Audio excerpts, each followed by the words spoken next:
Bismillahirrahmanirrahim. Assalamualaikum warahmatullahi wabarakatuh.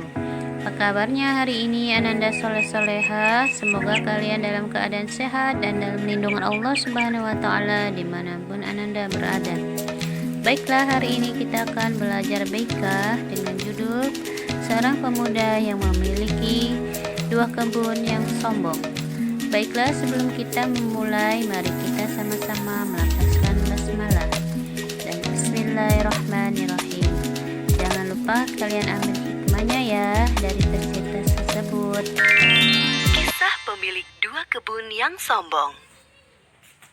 Kisah ini disebutkan di Al-Quran, surat Al-Kahfi ayat 32 hingga ayat 44. Kisah ini menceritakan tentang pemilik kebun yang dibutakan oleh kenikmatan dunia sampai mengingkari hari kiamat.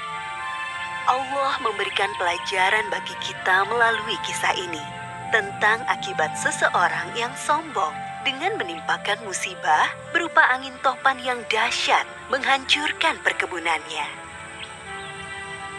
Pada suatu masa, ada dua orang laki-laki yang bersahabat sejak kecil. Walaupun bersahabat, keduanya memiliki kehidupan yang berbeda. Salah satu dari mereka adalah pemilik perkebunan atau si kaya, dan satunya lagi hanya laki-laki biasa atau si miskin. Sayangnya, si kaya ini memiliki sifat yang sombong.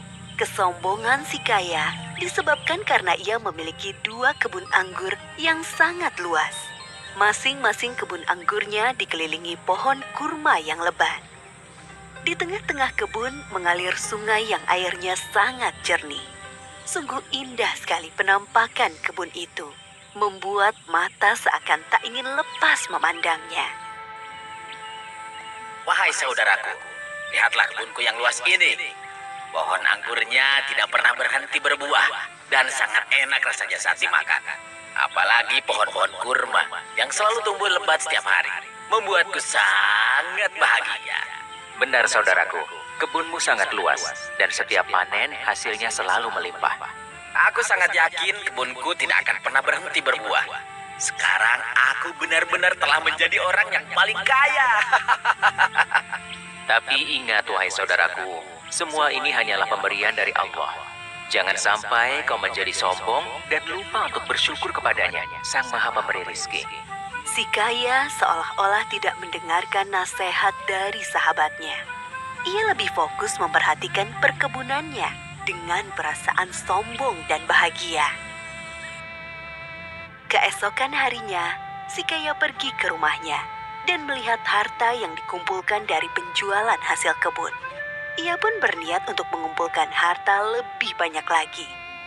Kalau setiap minggu hasil panenku selalu bagus, aku yakin pasti hartaku tidak akan habis sampai berpuluh-puluh tahun lamanya. Setiap hari kebun anggur si kaya selalu tumbuh dengan baik dan subur. Hal itulah yang menjadikannya semakin bertambah kaya. Tidak ada sedikit pun niat untuk menyedekahkan harta kepada orang yang membutuhkan.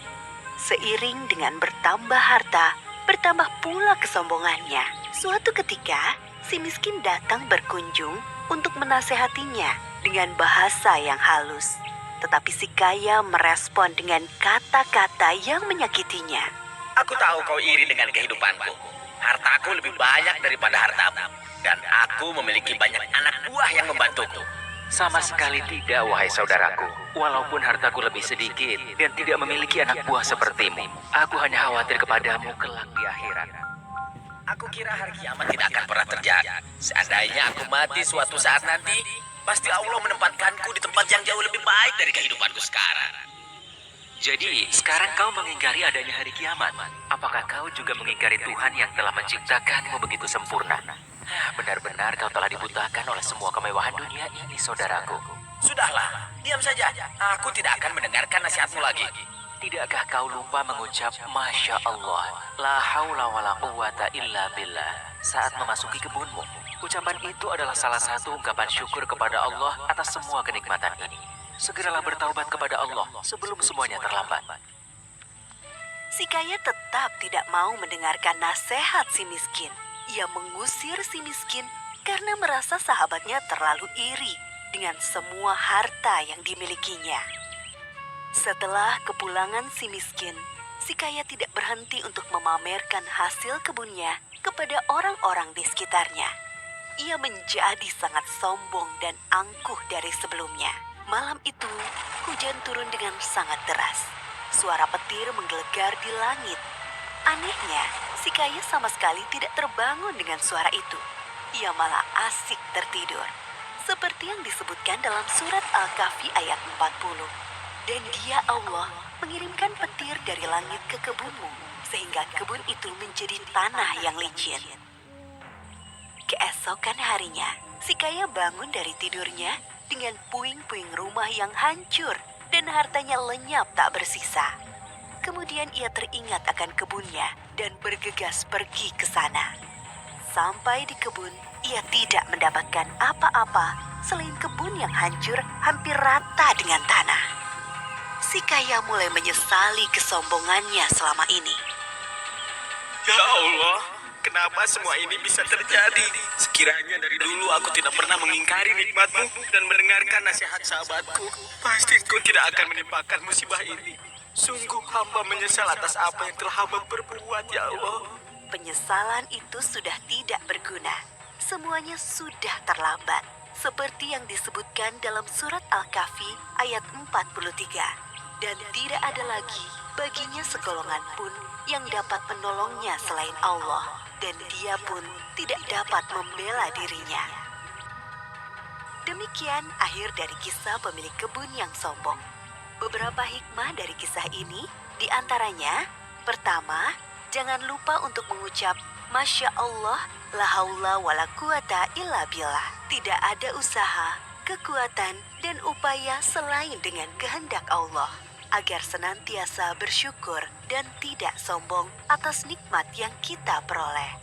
Akibat dari sikap sombong ini dapat membuat kita lupa akan keimanan kita kepada Allah. Seperti tidak mempercayai datangnya hari kiamat. Kedua, jangan berpura-pura tidak mendengar atau marah saat diberi nasihat yang baik. Bisa jadi nasihat itu merupakan teguran dari Allah melalui lisan orang lain. Ketiga, kehidupan di dunia ini hanya sementara. Jadi, jangan sampai kita dibutakan oleh kemewahan dunia. Padahal kehidupan akhirat yang kekal sudah menunggu kita. Wallahu a'lam bishawab.